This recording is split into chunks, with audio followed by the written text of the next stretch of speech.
Okay, good morning. My name is Dean Harris. I'm Vice President of Sales here at CrestCore Realty. Welcome to the Investor's Guide of Memphis Real Estate podcast, the podcast where we give out-of-state investors the boots-on-the-ground knowledge they need to be informed, savvy, and win in the Memphis real estate game. As always, I'm joined by Douglas Skipworth. Hey. Douglas, how are you? Yeah, great. Douglas is our founder and principal broker of CrestCore Realty, CrestCore Property Management, and he's also our largest client. So we're happy to have that perspective. Guys, if you are interested in buying and selling any investment real estate in Memphis, any other real estate investment in Memphis, please email me, dean@crestcore.com. I can help you with that.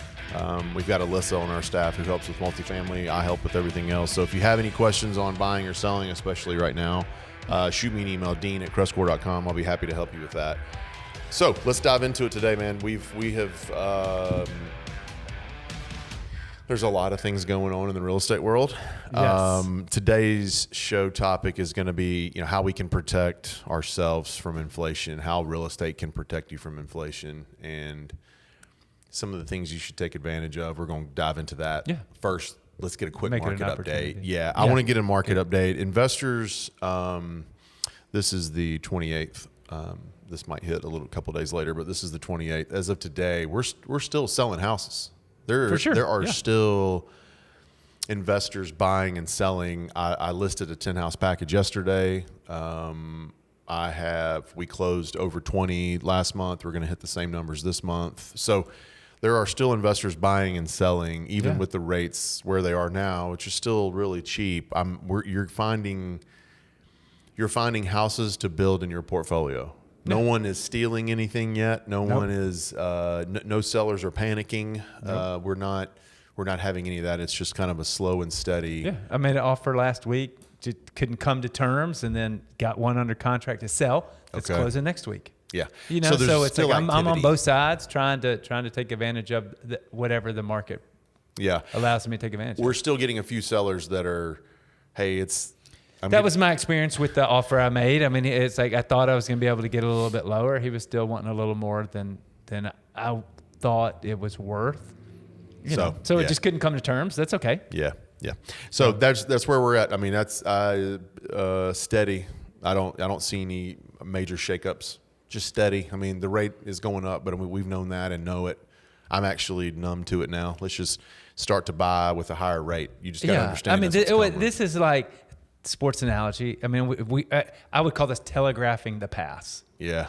Like everybody knows that this inflation is coming and the rates are going up. Staring down your receiver. Yeah. So it's like it's easy for the defense to counter and to cover it. I agree with that. I think everything right now is predictable. Yes. Sellers are they want it. Buyers, they're trying to yin and yang and pull. There's going to be some happy medium in there. Sellers are going to have to release a little bit of that tension on the rope some, and I think buyers are going to have to understand that we're not going to see, because I got guys coming out of the woodwork going, let's do 50 cents a little. And it's just not happening. None of that's happening yet. So hang in there. It's this is the new world order. So I mean, I told somebody yesterday, I was like, it's not going to get any better, and I don't really think it's going to get a whole lot worse. It's like this just is what it is. It might be prolonged and short term. Don't know. It'll be harder to tell what next year, but for the next few months, we know what. That's what I'm talking about. With the Federal Reserve specifically is telegraphing what they're going to do, so everybody knows what's happening between now and the end of the year with a couple more rate increases. So we know what that's going to do. Everybody can plan, which is why you're saying sell. We've talked about this for months. Sell now while you have more control, because you get less and less. You're control. Losing it as you go. And that's the guy that listed his 10 house with me yesterday. That was his exact point. He goes, I feel like if I get into the new year, I'm not going to have as much control as a seller. Correct. So I agree. And as a buyer, the rates are going up.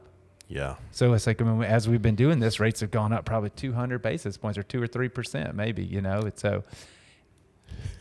Again, it's you see it. So it's how do you act? How do you take advantage of the opportunity? And we're good. We're glad. I'm thankful that it's slow going so that you can kind of react. It's not too fast yet. That's right. Which that's what creates puts opportunities of its own. The shock in the system is too hard. I think so right now. I think there's too many people that wouldn't want the shock. Right. This is just it's a dull, numbing type of thing. Yes. There's not going to be really an excitement anytime soon. No. It's just going to be a slow decrease, I think, in values, but I don't believe we're going to plummet. I mean, I'm talking a couple of percentage points, maybe. Yeah, if the and rate we're going to continues talk to about rise. that. We will talk about that because Yeah. I've got some thoughts on that. That's great. All right, let's talk about today's podcast. How can real estate protect you from inflation? And I guess before we do that, please do. I mean, I will say because we're going to jump before we leave that with the market. And I mean, I think what we're still seeing just kind of the quick history lesson. Yeah. Right. And I think there've been two big opportunities in real estate in the last 70 years. Mm-hmm. And that was when the savings and loan crisis of the 80s. Okay. And then the subprime crisis of the 2000s. Yeah. And in the 80s, the savings and loan crisis, that was all commercial real estate. Yep. Okay, and the government formed something called the Resolution Trust Company, the RTC. Okay. And they took over these savings and loans, and they just got rid of real estate.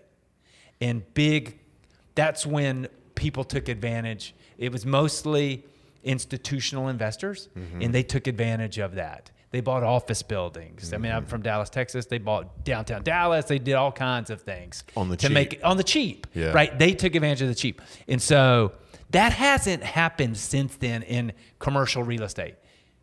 In the 80s? In the 80s. There has not been anything like that in commercial real estate in the 40 plus years, mm-hmm. because everybody's ready. Those people are still alive. People are still looking for that opportunity, and they're not making the same mistakes they made. So 10 years ago, 15 years ago, we saw subprime crisis. Yep. And obviously it blew up and there was opportunity for residential real estate. Yep. And those same investors who took advantage institutionally mm-hmm. in commercial real estate got into residential real estate. Mm-hmm. Mm-hmm. And so I would say, just as we haven't seen a crisis in commercial real estate, because the institutional investors are there. They are ready for a commercial real estate debacle. And now they're ready for a residential real estate debacle. So it's not going to happen. Because what they're you ready. Just said. Because everybody's ready. Because everybody wants to buy 50 cents on the dollar. 15 years ago, nobody wanted it. Now they want it. Everybody's licking their chops. You can't run a fake punt twice in one game. Exactly. And the thing about that's exactly right. And the thing about this is that with kind of everybody seeing that and knowing that it could potentially come, it goes back to Econ 101. There was an oversupply of houses in 2007. Yes. 8, 9, 10, 11, 12. There is such an undersupply of houses. No. All they're doing now is squelching demand, because we literally haven't built enough houses. That's right. And the population continues to grow. Yeah. So it's a totally different game. So there is not. I mean, I think will prices come down some? Sure. Is it going to be a fire sale? No. No. If you're waiting for 2008 and 9, you're going to be waiting a long time. You might be waiting at least 40 or 50 more years. You're going to be waiting a while. That's not coming. Now, there might be dislocation somewhere else, but it is not going to be in residential real estate for steal of a deal kind of thing, back up the truck, buying dozens, hundreds, or these institutional investors buying thousands of properties. It's just, unfortunately, for the investor looking for that, it's not going to happen. Now, will you get more opportunities at houses that fit into your profile? Sure. Yes. That you will get. And a lot of. I honestly, truth be told, I could probably buy as many as I can handle right now. Like, they're out there. Yes. They're not killer deals though, guys. No. So I feel like there's a gap there between guys that are wanting to buy right now, or guys and gals wanting to buy right now, and they're over there waiting like, when's that coming? When's that coming? And it's not going to. That meaning the 2008 type of dip. It's fall like waiting. prices, It's like a baseball analogy is you waiting for the perfect pitch, and guess what happens while you wait for the perfect pitch? You strike out a lot. You get called out on strikes more. Like you're not going to swing because it's not in your sweet spot. It can still be a strike. So I mean, you can still miss out on what could have been a hit. I agree with you. So who do you think will hear and I'm just curious of your opinion here. Who will hear this podcast more? Will it be the experienced investor, or will it be the new one? Probably the new one. Mm-hmm. Yeah. I was wondering because it won't resonate as much with an experienced investor because they might look at it come across as a spin to sell, or they might look at it as like I'm smarter and I'm waiting. It's coming. That's why I don't think it'll resonate from historically much. As I go back and look, and we're going to talk about inflation, and I like to follow Steven Schwartzman at Blackstone because they took advantage of this. He was a private equity financier, Wall Street guy 40 years ago, and they got involved in real estate. He bought some apartments in Little Rock, Arkansas, from the RTC. He didn't know anything about real estate. Blackstone didn't know anything about real estate, but somebody they were connected with did. Yes. And they said, this is the opportunity. And they took advantage of it. And you might remember this 10 years ago, they bought Sam Zell's portfolio of real estate before the crash and spun it off and did a great job. Guess what they also did? They started Invitation Homes, which is the biggest residential single-family landlord in the country. So, I mean, these are smart guys, kind of like we've talked before about, like, if Chick-fil-A built a building right here, you want to do business right here. They're doing stuff. If Blackstone's saying, hey, residential real estate is a great place to be because of X, Y, and Z, you might want to follow that. You might want to listen to it and give them in the credibility they have. And if they're saying it's not going to crash because of this, I haven't heard them say that, but I know the way they're positioned. They're not selling off. No. So right. All that to say, this isn't spin. This is, hey, trying to look at history and trying to make sense of what the future holds based on the past. I can't imagine what this is going to look like in 10 years. I just can't. I mean, I'm excited about it. It's going to continue to grow. And I mean, and I keep saying this because I'm having these conversations with new investors, which is great. A guy was talking to me yesterday about this and what 10 years looks like compared to right now, if you just took the bare basics, just no real surge in the market, nothing like that. If you just took the average 3% annually, your $2,000 rental now is going to be $2,600 in 10 years. Yeah. With a basic fixed cost on your house, the rate might tick up. You have a little more. Insurance might be a little more, but you got a basic fixed cost on something that's going to appreciate, and the rent numbers are going to rise. Yes. Yeah. So, and we'll talk about that through inflation. Yeah. All right. Let's get into that. What housing prices are going to rise with inflation, therefore protecting this money with the appreciation. Talk about that a little bit. How does that exactly work for the investors that are curious of how? When I say to you, Douglas, to protect yourself with real estate inflation, like what's the first thing that pops into your head? Like, how does that work? How, with those who don't know, the very basic info in there, why would you invest money into real estate now to protect yourself from inflation? Because it's what they call an inflation hedge. Mm-hmm. So when inflation, some instruments or investments you can get locked into and you don't have a lot of variability and don't have a lot of opportunity to change things. Mm-hmm. With real estate, you do, especially with residential real estate. It's harder on some other types of real estate where you lock in longer leases. Yep. So for us as residential real estate investors, leases are typically a year.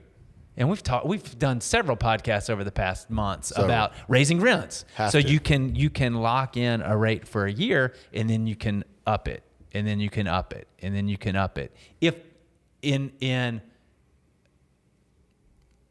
kind of as you look at inflation and as a response to inflation. Mm-hmm. So that is why real estate, and we know real estate is valued on cash flow. Yes. So if your cash flow keeps going up, it's going to continue to help you versus leaving it in the stock market or leaving it somewhere else where. Well, and like a lot of times you see people that lock in commercial leases or, like different commercial type of buildings.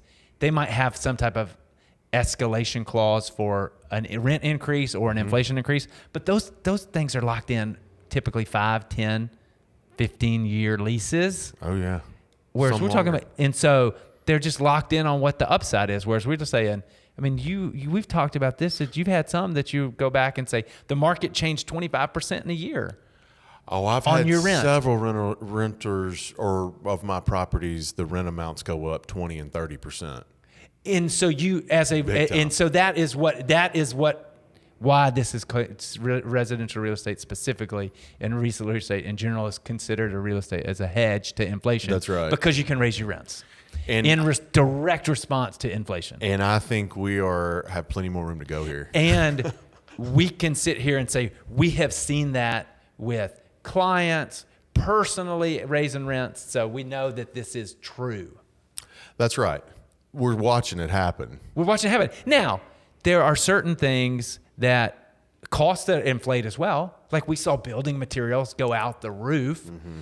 I just saw yesterday lumber prices are back below pre-COVID levels. Hallelujah. Finally. Like finally, hallelujah. Because they were triple.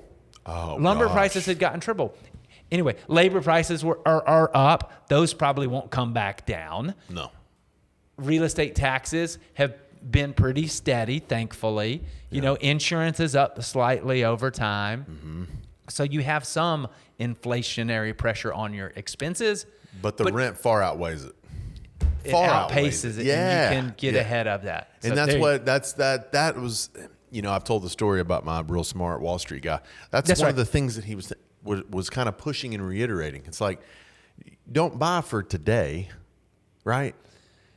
I mean, you can't get in. I mean, I say that not in a literal sense. Like, you got to cash flow month to month, do maybe something now. You've got to have a decent buy right now. But if it's not the greatest buy in the world right now, understand that if your location is good and you're in an area where there's jobs and that rent is going to go up, buy that property now. It's going to be a gem in 10 years. Dina drove around Memphis, and you know, because of the lending we do, I drive around in loan committee 3 times a week. I drive around. I drove houses last night. I drove houses this morning. I'm driving around the city all week long, and I often, every week I go through a neighborhood and say, man, I had a conversation this week about somebody who wanted to sell a house, and I'm like, man, I should have bought every house in this neighborhood. And I could have, but I didn't want to pay back then what seemed like a fair price. Right. It seemed I wanted a steal. Yeah. And I wasn't willing to pay a fair price. And how does it make you feel right now? What was a fair price then is a steal. Would have been a steal. Yes. You know, would have been a wise investment. I refuse to get caught in that. Agreed. That's the lesson I learned. I refuse to have that happen to me. It's happened to me once too. I mean, it's happened to everybody. I mean, but I learned from my mistakes. From pulling up comps and pulling up houses in 2011 in Horn Lake, Mississippi. You know, there's 25 options under $50,000. There's nothing under 100 now. So yes, that's right. Same perfect example. Horn Lake is example. Yeah, DeSoto Village and Twin Lakes and Horn Lake is yeah. 3 2s brick for $50,000. Yeah, I think you can't get it now. So for less than 100. Yeah, I am not going to get caught in that where I'm saying, man, I wish I would have done that. Yes, and so what? Another way, and we talked about this a few podcasts ago, in a good way to think about real estate is it's the ideal investment. Remember the acronym for ideal? It's like it produces income. It's got depreciation, which is a non-cash expense, which is great for your taxes. Mm-hmm. It has got equity that builds up over time. Mm-hmm. For the A is appreciation that we talk about as things increase. Yep. And lastly, you can leverage it. Yep. You can borrow money to buy real estate. So they use that acronym of ideal to say this is what it is. And a lot of this has to do with inflation and how you can lock in an interest rate and you can raise your rents and keep your costs. That's what he meant by fixed costs. That's what this guy was talking about. Like, you're going to have a little bit of movement on the rates and interest cost or whatever. But for the most part, your mortgage is going to stay the same. Everything's going to stay the same. You're going to appreciate and the rent's going to go up. Yes. And you get you get the depreciation, you get the equity build up. So there are things that make real estate ideal for inflation. It's an opportunity. Yes. For everyone. Yes. I mean, especially if you're in this market right now, the stock market right now. And I mean, it's one of those that nobody likes inflation, but it's also, it's not bad for real estate because we experienced this rents didn't increase for a while. They're lumpy. Like it's not that 3% like you said. No, it's not just a steady step up, step up. It's a 10-year gauge. Yes. And so there were some lumps where it was flat and then it spiked and it's flat. So that's the opportunity inflation presents with real estate, that things will go up. We're probably getting 15 to 20 houses out a day to our clients. Okay. Half of those are probably better than the other half, like not every single one of those are great. But there's plenty of deals there. There's plenty of deals that match and meet what we're talking about today. You can get in and protect yourself from this inflation. If you've got a ton of cash that's, or any cash really that you want to protect from it, and a lot of people might be listening and go, man, I don't want to do the rehab. I don't have construction.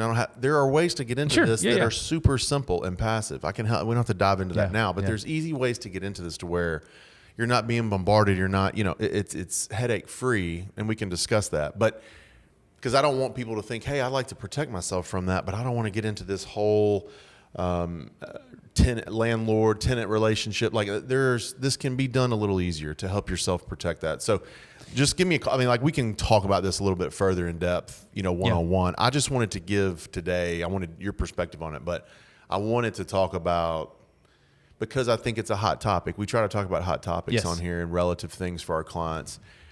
I would not sit on the sidelines. You're going to regret that decision. If you're a long-term buy and hold investor and you're going to choose to sit on the sidelines right now, I think you're going to look up, just like I did from 2011 to 2021, and regret not buying more homes. Yeah. Or any homes. I mean, I just didn't know the time of my life. I didn't know what was going on. But I was selling real estate and it just didn't catch. I refused to get caught in that again, which is why I bought more. I think I've said this. I bought more houses in the last 3 months during this rate increase than I have in 12 or 15 months because I'm getting more options. So I'm not sitting here telling this to the buyers and saying, hey, go do this. And I'm sitting on the sidelines. For sure. I have been more active in the last 90 days than I have in the last 12 to 15 months. So that's awesome. We're practicing what we're preaching. Yes. And where we going? Doesn't matter. We can. There's a little bit more. Okay, good. Because I got two practicals. I got two practicals that are advice that I would say. Short-term leases. When I say short-term, 12-month. I would not lock into long-term leases right now. Great advice. Because that is where inflation is your friend. Yep. With a short-term lease, that you can then increase rent as inflation goes up. Yep. So that I'm doing that myself. Yep. Is no 24 months. I liked 24 months in the past, but I'm like, ooh, I might be leaving too much money on the table. Yeah, I think the only way you do that is if they really love the house and they want to come in and pay you more than the market rent. Right. So 12-month or less leases. 12-month is really what I'd say standard. So I would say 12-month leases. Don't lock in higher, longer-term leases, and if you're borrowing, lock in interest rates as soon as possible because they're only going up. So Period. like lock in rates. I mean, they've already gone up 200 basis or 2 points over the past few months, and so you gotta lock that in. I mean, I locked in rates, on a 10-year rate on a big refinance 3 years ago, and it was 5.12, and it was high. Because rates then came down during COVID, and so I had to say, I could have got a better deal, but I was like, I got a good deal. I was very pleased historically with 5.12 for 10 years, and I kept it, and I'm happy with it. And then when time comes, if you can either put it on a variable rate, if interest only of some sort, or variable either interest only or some type of interest and principal, but at a floating rate or such, or you can fix it and refinance it. But lock in short term right now. Lock in long term rates because it's going up, and keep your leases 12 months. I would keep it 12-month lease. So those are two real practical things I'm doing, you're doing, and that we would encourage everybody to take away. And that's an inflation opportunity. I'm not even leaving houses on my line of credit. Get them the off. Second I get them rehabbed, the second they're Refi done, them. I get it off. Yeah, get it and put it on a long-term loan. Get it off and put it on a fix. So I'm getting it off that line. Because that helps you for two reasons. Number one, it locks you into a rate that fixed that is going to be higher in the future. Yeah. Number two, it gets you off of your line of credit, which is a floating rate, which is going to increase. And keeps my line of credit free for other opportunities. For so sure. It's a smart thing to do. And that's what the smart money is doing. The Blackstones of the world, they literally, when I went and read their second quarter from July transcript, they said, we invested in debt products that are variable rates. So we're a lender who increases our rate, our yield increases over time because it's floating. So that's good for us. We're in short-term leases with resident. Half their portfolio is like apartment complexes. So they're all 12 months. So they're all 12 months. So they get that, and then they're keeping their dry cash for the opportunities that will come. So all I heard before that for the listeners in the back was, what's the smart money doing? Yes, that's enough for me when I hear this is what smart money is doing, and we're doing that on a much smaller scale. But we're doing the same thing. I feel like I'm riding in the right boat. Yes. Might be in the back. That's right. You can put me in a little life raft on it and just pull me along. But as long as I'm following that smart money and doing what they're doing, I feel like at a 30,000 foot level or view, I'm doing the right thing. Yeah. You can sleep at night. Yeah, that's exactly right. Man, great show. This is a little shorter than normal, but it doesn't really, I don't think our goal here is a lengthy podcast. I think the goal here is to make sure that we're talking about relative topics, things to help investors to get going. The message I'm sending out to you today is just buy and sell because the rates are going up. Yeah. I mean, I don't want to add too much here at the end and close, but it's like, real estate is still an opportunity versus the stock market and versus the bond market. Yes. Because of the inflation hedge. The stock market is volatile. It has been volatile. It's going to stay It's going to stay volatile because you have companies there are companies in the indexes and publicly traded companies that have pricing power and can increase the inflation. But there's some that can't. And they're just riding. Mm-hmm. And there's some that are beholden to expenses that are inflating. So they're hurting there. So the market's going to be volatile. It's always on a risk adjusted to kind of nerd out or geek out with the debt and equity investing stuff. But public markets is like the volatility in stock market versus the risk-adjusted return compared to real estate. I mean, we can pull up some data if anybody's interested. It's better for real estate. Like you have a higher return with lower risk than bonds. Bonds have a lower return and lower risk, and stocks have a comparable return but a much higher risk, which is what we're seeing, right? Like as the stock market just ups and downs. So as we look out, real estate in an inflationary period is just a great opportunity.